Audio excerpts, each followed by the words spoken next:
Greetings. I greet you with the Moorish American greeting, and in honor of our historic ancient forefathers and foremothers, I greet you in peace by the words of Islam. I just wanted to talk to the family a little bit here.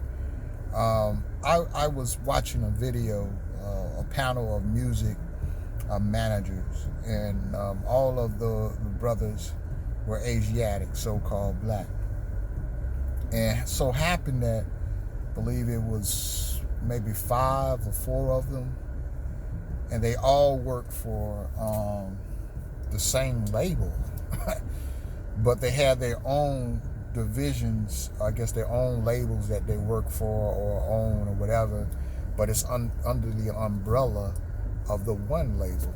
And I began to think, like, why is it that a lot of my people, we're the backbone to a lot of businesses, but we don't own those businesses or the market. We don't have our ownership of the market. We're always like working for someone. And a lot of times it appears that we have ownership, but in actuality, it is a sub company. I can have a company, but if 50% of my profits are going to someone higher than me, do I really own the company? Am I really making boss moves? So you will find this type of structure throughout business, right? And so, to me, contemplating that and thinking on the teachings of Noble Drew Ali, Islam, high honors to Noble Drew Ali, the prophet of the Moorish Science Temple of Moorish Americans, right? Meaning divine leader, right? I come to find that our people are constantly not being themselves. They are trying to be what those marks that are on them. They're trying to continue to be slaves or enslaved. They're trying to continue to be to walk out black, to walk out Negro, to walk out African American. When you think of these terms are made men, made women. Black has no father, it has no mother, it has no nation. It comes from no pillars, divine pillars that are ordained by the great God, as other nations. It has no Adam. The only creation of these terms is the European. The European made a man black. The European made the Negro, made the African American. And so that is psychology, right? That's European psychology. When I tell a man who he is by what I say, right? And so rather than by what the historical footprints say, you cannot go into your history books and find the connection between to where black will lead you. It will lead you straight to a divine people, that is. It'll lead you straight to a conquered people. And so with me saying that, if we are constantly trying to thrive and receive economic equality and be able to compete and be recognized throughout the international community, right? We're doing this in a way that is like a jigsaw puzzle, because we're trying to connect divine rights to made misnomers of slavery. We're trying to connect divine things to things that are of satanic nature, things that are of not divine principles. You cannot forcefully engage to be mentally enslaved while you are on the surface engaging to exercise divine rights. They don't mix. So when we have our people not being themselves, meaning not even taking the time to do the research and the history to find out who you were prior to 1863, 1800s, 1700s, right? Not doing the work on who you really are and understanding the divine nature of government. Government is made up of families. The center nucleus of all societies are made up from families. Families have names. Families have divine origins, right? Usually families are started with some divine covenant granted to a man and a woman, and therefore their offsprings under that divine covenant. And so this is problematic in the idea why my people can't come together and do nation building things. It's simply because we're constantly still trying to live out enslavement, mental slavery.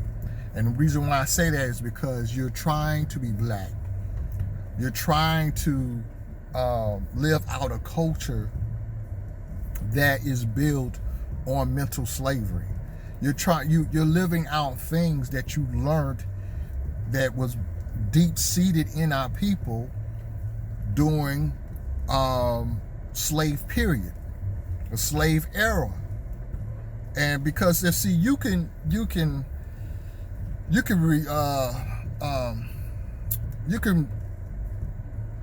what's the word I'm looking for? You can detain a man physically. But if you just detain him physically, mentally, right, at some point when he raises up, he will cut the head off of that person who detained him physically, but mentally he's still free. But when you subdue a man psychologically, right, mentally, right, it would only take the great God to uplift those people. Because when you have the mind, you have the body, you have the children, you have the babies, and so forth. And so this is, I think, why we don't see true entrepreneurship. We don't see true resolutions, because we are still really protesting to be a slave or to be enslaved. We're protesting, and what slaves do, they always looking, they're needy. They always have, they're dependent, right? They're made to be dependent, and not so much that they want to be dependent, but when psychologically you make them think that that's the only way they can get ahead, that's the only way they can ever exist, that's the only thing they can do, so this becomes problematic in the sense when that person is trying to resolve his status, right, but he is doing it in a way that is encouraging him to remain mentally enslaved, and sometimes actually even physically enslaved. This is the game. And so I think that as we begin to learn who we truly are, which that's what Moorish Americans, our goal, and Prophet Noble Drew Ali has structured in our nation, and we're giving out nationality. But all you have to do is come with us and proclaim your nationality, and we can begin to move in a way that repairs the damage of mental slavery, right? So I think that whatever your nationality may be, one of the starts is becoming yourself and getting back to the cultures of your people. As Asiatics, whether you are of another nationality, it's really only two races. It's European and Asiatic. And we say Asiatic, of course, the whole continent at one time. If you put all the continents together, it forms Asia. It is Asia. And so we're not just of the so-called Africa. We're everywhere. We've been everywhere, in every tribe, in every continent, you know. So, I just want to get people to think, or to start thinking, especially our young folks, to start thinking about researching and looking into who you are, and be yourself, and take on the cultures of your Asiatic people, you know. And by doing so, you'll find that there's a cord that connects us all, that binds us all, even the European, and that is to honor their mothers and forefathers, their ancient forefathers and ancient foremothers, right? And also by doing so, we do it in a way where we are not trying to be another nation.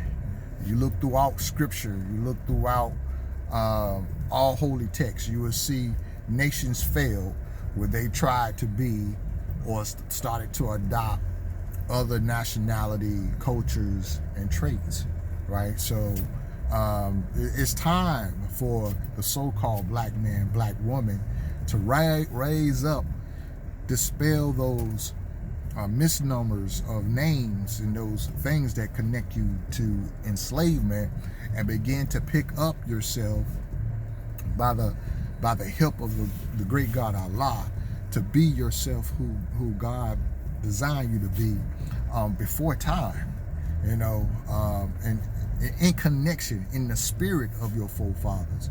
We would say the Moors. Now the Moors had nationality. Moor by itself is not a nationality. You know, there was Moors of different areas. Moroccan.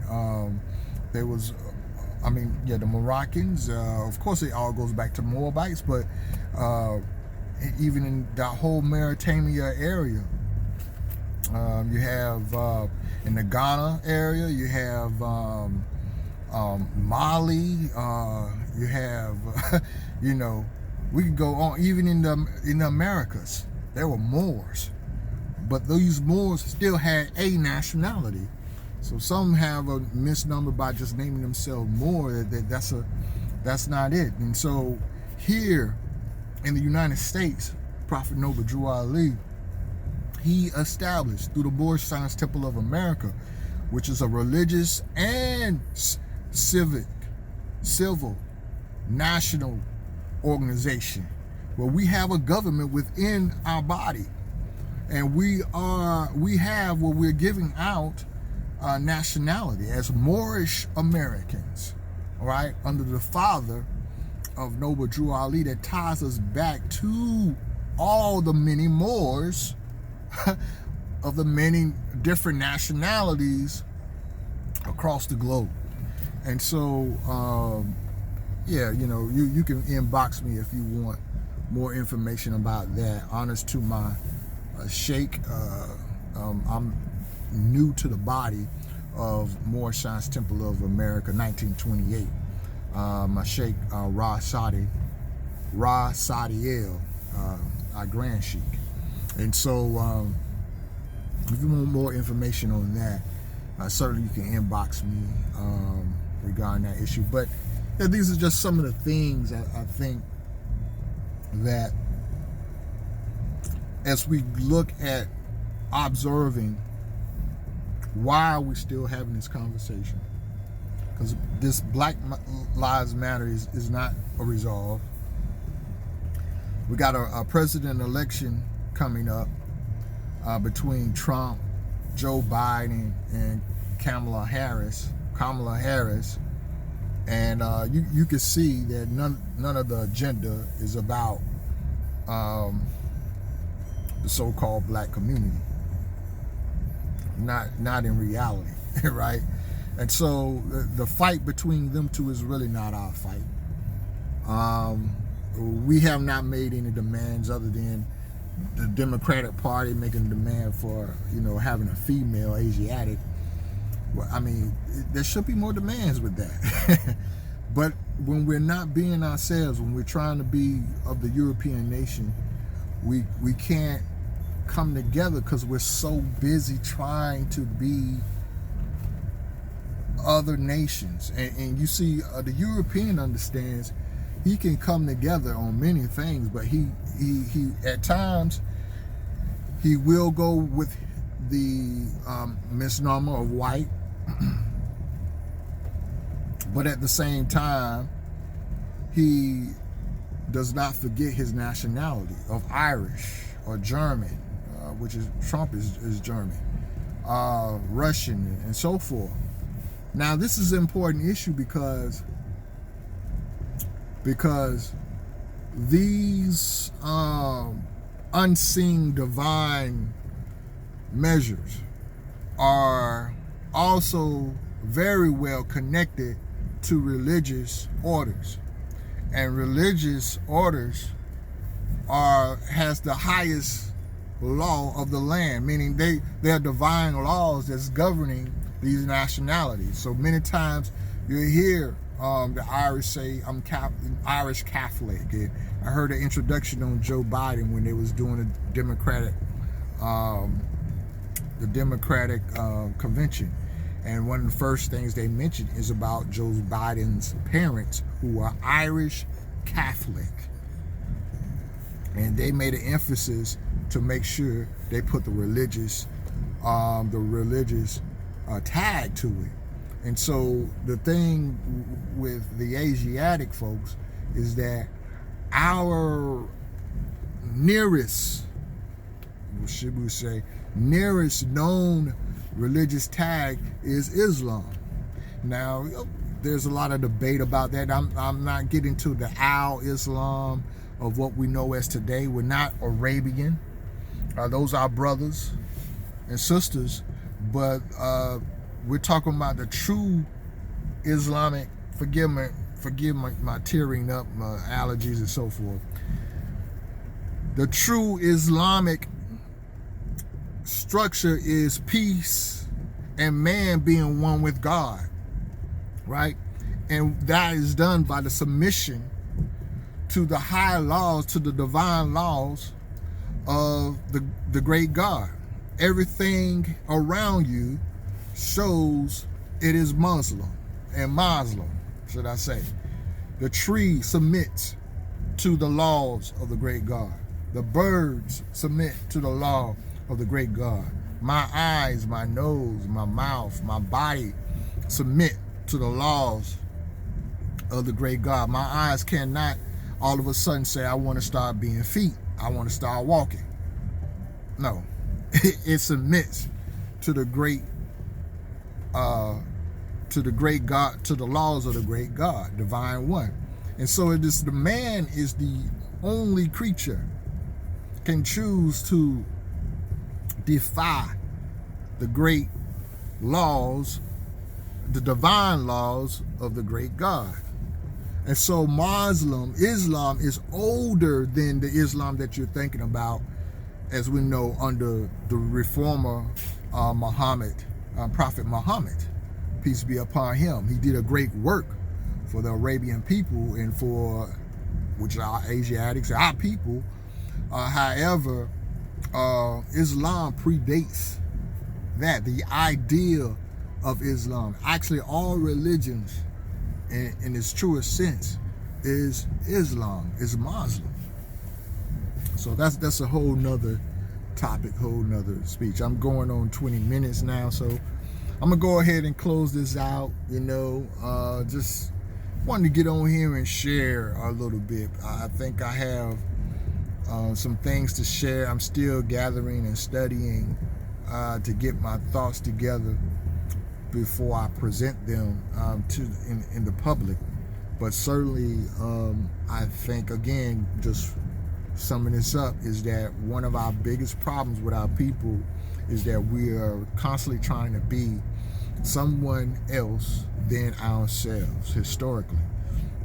We're trying to be trying to be that made man of black, that made man of Negro. That is a made man. That is not a man made by God. There's nothing wrong with being a made man, but you got to ask the question, who made you? Right? And that's what in Moore Science Temple of America, our first question is that question, who made you? And the answer is Allah made you, not the European. So I end up on that note. Peace and love, please, blessings to you, and I wish you nothing but love, peace, truth. Let's see here. I wish you nothing but love, truth, peace, freedom, and justice. Islam.